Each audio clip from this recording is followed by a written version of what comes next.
Hi, I'm John Jacobs, proud business manager at the International Brotherhood of Electric Workers, Local Union 494. The room we are in is our boardroom where you see most of our videos produced. I've had some of you comment that it looks like I have a halo behind my head. Unfortunately for me, that is not the case. It's our international logo, and today I'd like to discuss its history with you. The IBEW was born on November 28, 1891, and at the time was called the National Brotherhood of Electrical Workers, NBEW.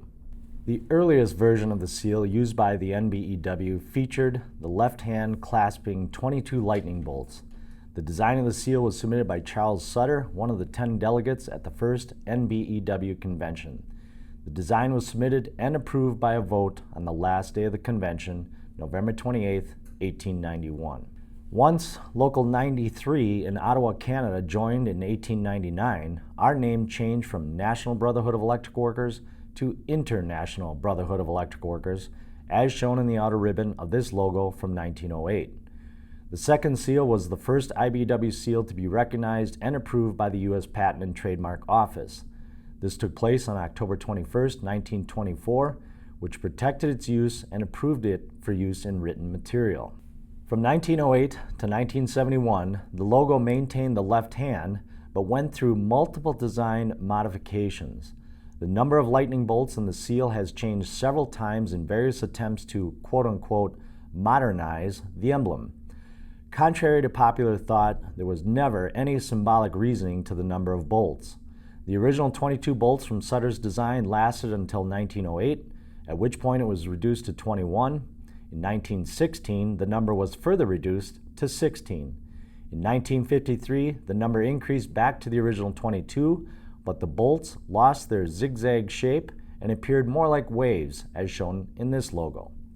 In 1971, under then International President Charles Pollard, a significant change in the design occurred. The right hand replaced the left hand. The International Executive Council left no written account documenting the reasons for the decision to change hands, and there were a lot of theories as to why, but they were just that. In addition, the lightning bolts were reduced to 15 and regained their zigzag shape. And that leads us to our current logo, as shown here. The current form of the IBEW seal was standardized in 1999 when IBEW President J.J. Berry set the number of lightning bolts at 10, giving symbolic meaning to the quantity.